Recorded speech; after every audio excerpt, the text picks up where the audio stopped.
जो हो चुका था उससे तो बदला नहीं लिया जा सकता था, लेकिन आगे कभी कोई राजमहल के विरुद्ध खड़ा होने की हिम्मत ना करे, इसके लिए महाराज को व्यापक स्तर पर प्रबंध करने थे। जिस तरह से राजपुरोहित अलौकिक शक्तियों और तंत्र विद्या का प्रयोग करके राज परिवार का विनाश कर रहे थे, महाराज को भी अब कुछ वैसा ही उपाय सोचना था। राजपुरोहित की शक्तियों का सामना आम सैनिकों की सहायता से कर पाना अब संभव नहीं था।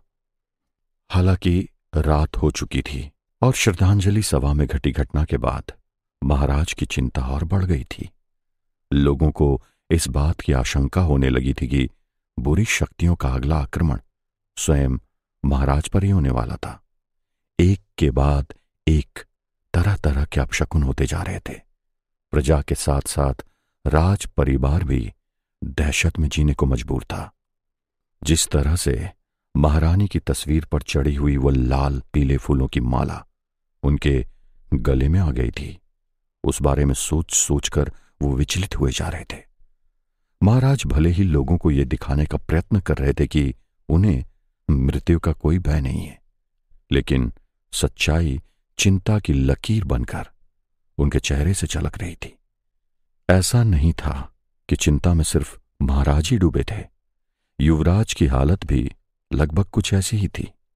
वे अपनी सगी मां को तो काफी वर्षों पहले खो चुके थे और अब एक एक करके महाराज की दूसरी महारानियां मारी जा रही थी। दुख के साथ साथ भय भी उन्हें चैन से जीने नहीं दे रहा था।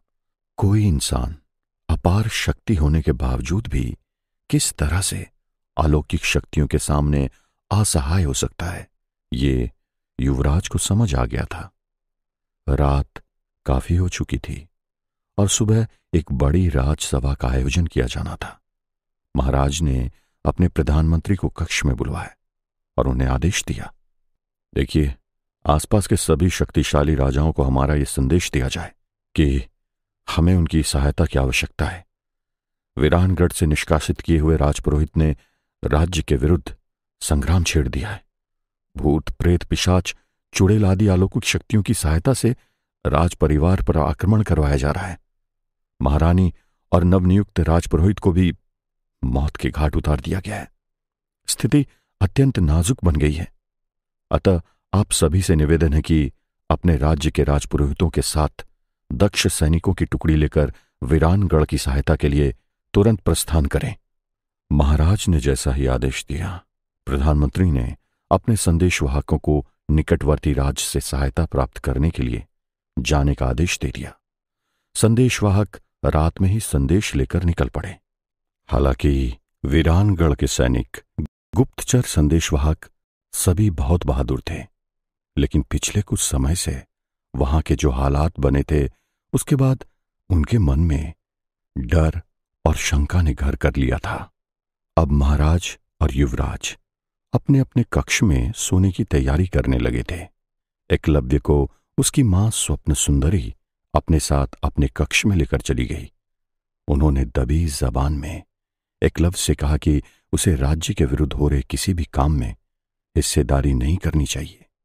पहले जो कुछ भी हो चुका, अब उसे सोचकर कुछ हो तो नहीं सकता था, लेकिन आगे ऐसा न हो ये देखना सबका कर्तव्य है। जिस तरह की त्रासदी इस समय वीरानगढ़ झेल रहा था, उसका अंत क्या होगा कहना बहुत मुश्किल था। एकलव्य का मन राजमहल के लोगों को परेशान देखकर काफी हद तक शांत था, इसीलिए उसने अपनी मां की सारी बातें सुनी, लेकिन वो इनमें से किसी भी बात पर अमल नहीं करने वाला था। उसकी नजर में स्वप्न सुंदरी कभी उसका भला चाहने वाली मां नहीं थी। महाराज के मन में सोने से पहले एक विचार बार बार आ रहा था। सुबह होते ही वे राज्य की व्यवस्था को लेकर एक बहुत बड़ा फैसला सबके सामने सुनाने वाले थे। जहां राजमहल में तैयारियों का दौर जारी था, वहीं मायावी जंगल भी रात में जाग रहा था। राजपुरोहित भी अपनी शक्तियों को बढ़ाने के लिए अनुष्ठान कर रहे थे। वहां जो कुछ भी हो रहा था, उसे लेकर कौन सही था और कौन गलत, इस बारे में कुछ कहा नहीं जा सकता था। पहले महाराज ने उन लोगों के साथ गलत किया था और अब वे लोग वीरानगढ़ के राज परिवार और प्रजा के साथ गलत कर रहे थे। हालांकि प्रजा पर कोई सीधा आक्रमण नहीं किया गया था, लेकिन अप्रत्यक्ष रूप से राजमहल की परेशानियां प्रजा तक पहुंचने वाली थी। वहां के रहने वाले अब अपने आप को असुरक्षित महसूस करने लगे थे। प्रजा महाराज के निर्णय को गलत मानने लगी थी। अगर कम शब्दों में कहें तो प्रजा में पूरी तरह से असंतोष फैलते जा रहा था। रूपमती, जो कि इस समय अपने पति के साथ अपने शयन कक्ष में थी, लेकिन उनका मन पूरी तरह से एकलव्य और एकलव्य की बातों के बारे में ही सोच रहा था। युवराज, जो खुद भी अभी जागे हुए थे, न जाने उन्हें अचानक क्या हुआ था कि वे अपने कक्ष से बाहर निकल गए। अभी रात के 11 बजने को थे। इतने बजे युवराज का इस तरह से कक्ष से बाहर जाना सचमुच चिंता का विषय था। लेकिन बाहर जाते हुए अपने पति को टोकना या उनसे प्रश्न करना रूपमती ने सही नहीं समझा। युवराज, आप अब तक सोए नहीं, क्या हुआ? महाराज ने अचानक अपने कक्ष में आए युवराज को देखकर पूछा। युवराज ने महाराज को बताया कि उनके मन में एक उलझन थी। हमारे मन में एक बात चल रही थी जो हमने सोचा कि हम आपसे भी कह देते हैं। बात इतनी विशेष है कि उसे बताने में विलंब किया जाना ठीक नहीं था। हमें लगता है कि जिस बहादुरी से एकलव्य ने हमारी और आपके जीवन की रक्षा की है, हमें उसे अपना अगला सेनानायक नियुक्त कर देना चाहिए। वो पराक्रमी है, विवेक और कौशल में भी उसका कोई सानी नहीं।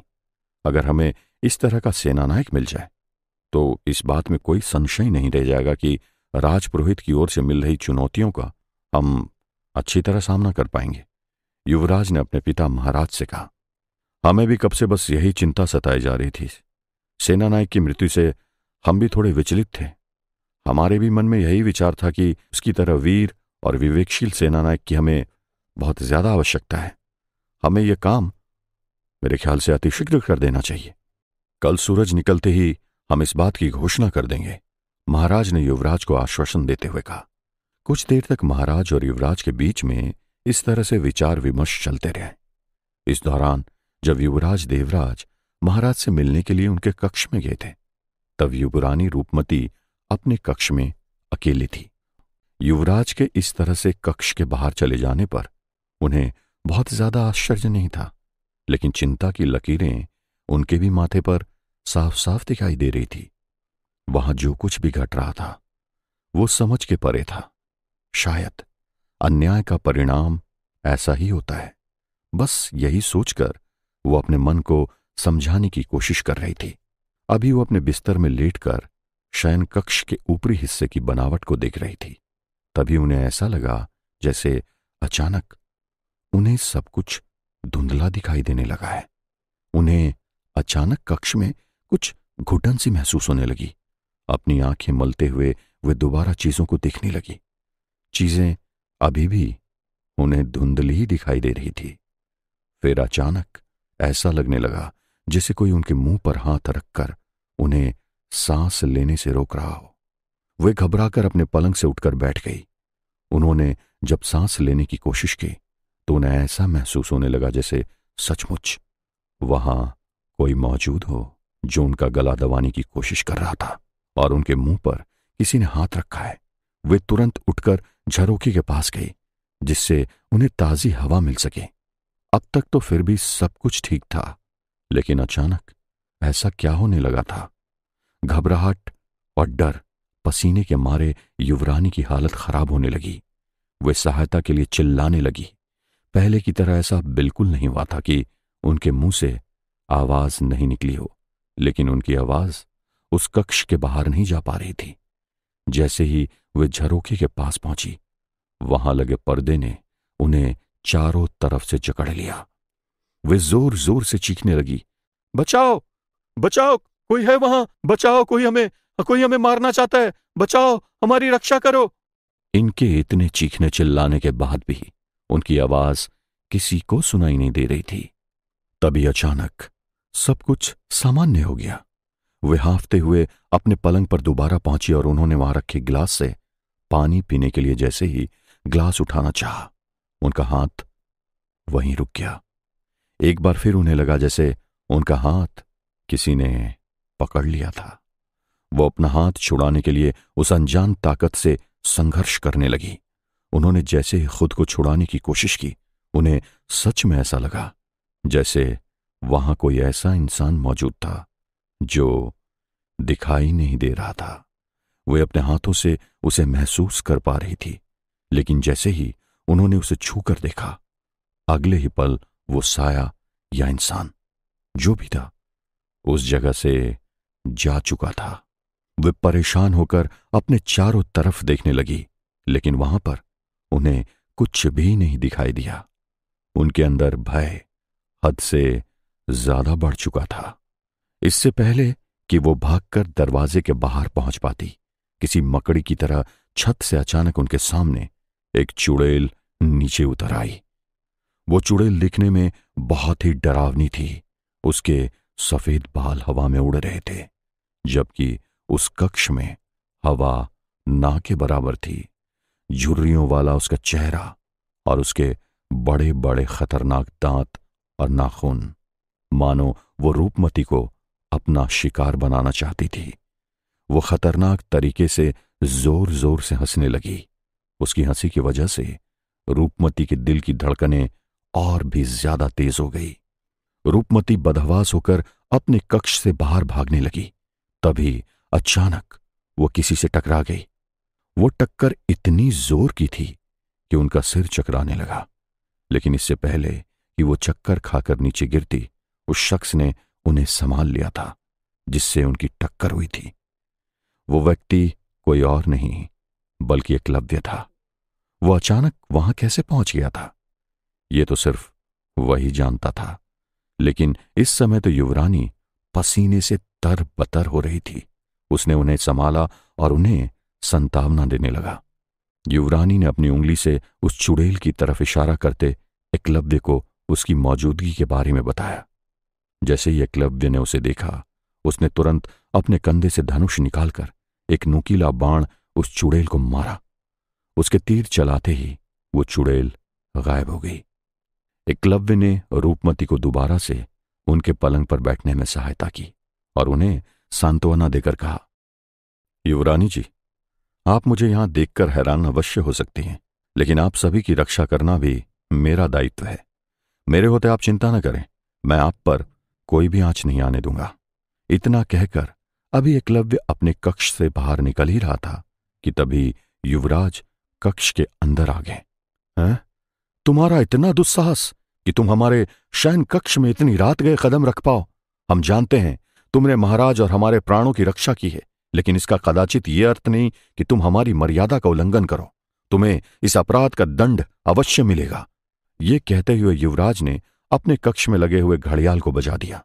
इससे पहले कि एकलव्य रूपमती अपनी सफाई में कुछ कह पाते, युवराज घड़ियाल बजा चुके थे। उनके ऐसा करते ही हथियारबंद सैनिक दौड़कर उनके कक्ष में आ गए।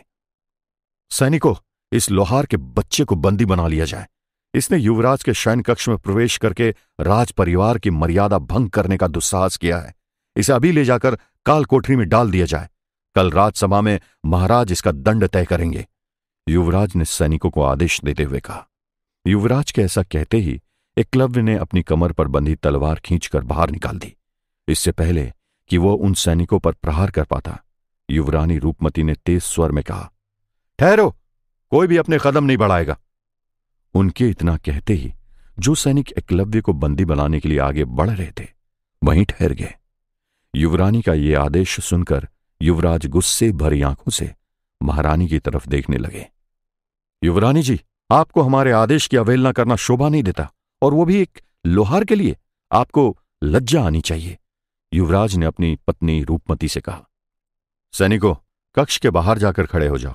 जब हम बुलाएं तभी अंदर प्रवेश करना। यह हमारा कक्ष है, यहां पर हमारा आदेश चलेगा। रूपमती ने सैनिकों को आदेश देते हुए कहा। एकलव्य शांत रहकर वहां हो रहे इस वार्तालाप को सुन रहा था। उसने देखा था कि किस तरह से उसके लिए युवरानी अपने पति युवराज देवराज के विरुद्ध खड़ी हो गई थी। हालांकि एकलव्य का मानना यह था कि रूपमती ने अपने प्रेम से विवश होकर उसे युवराज के सैनिकों से बचाया था, लेकिन वास्तविकता कुछ और ही थी। आप हमें बिना बताए अपने कक्ष के बाहर चले गए थे। रात के इस प्रहर आपको इस तरह से बाहर जाता देख हम चाहकर भी आपसे कोई प्रश्न नहीं कर पाए। एक पत्नी होने के नाते हम आपसे प्रश्न कर सकते थे, लेकिन आपको चिंता में डूबा देखकर हमने आपको रोकना टोकना उचित नहीं समझा। न जाने कब से आपके इस राज्य में अन्याय होता है और आपने कभी भी इस अन्याय का प्रतिकार नहीं किया। युवराज होने के नाते आपको अपने क्रोध पर नियंत्रण करना सीखना चाहिए। राज परिवार और उसके सदस्यों को इस बात का भी ज्ञान होना चाहिए कि उनके राज्य में क्या चल रहा है, क्या जो हो रहा है वो न्याय संगत है या नहीं। आप जिसे लोहार कहकर दंडित करना चाहते हैं, उसके साथ भी राज परिवार ने ही अन्याय किया है। एक ऐसा रहस्य जिसे राज परिवार ने वर्षों से छुपा कर रखा था, लेकिन अब यह उजागर हो चुका है। एकलव्य यहां पर हमारी चीख पुकार सुनकर ही दौड़े चले आए थे। उन्होंने हमारे प्राणों की रक्षा की है और युवरानी के प्राणों की रक्षा करने पर पारितोषिक दिया जाना चाहिए, ना कि प्राणदंड। क्या होगा आगे? क्या एकलव्य और रूपमती के भी चल रहे प्रेम प्रसंग के बारे में युवराज को सब कुछ पता चल जाएगा? क्या रूपमती युवराज को अपने और एकलव्य के बारे में सब कुछ बता देगी? क्या दिन निकलते ही एकलव्य को कोई दंड दिया जाएगा या उसे बंदी बना लिया जाएगा? जानने के लिए सुनते रहिए।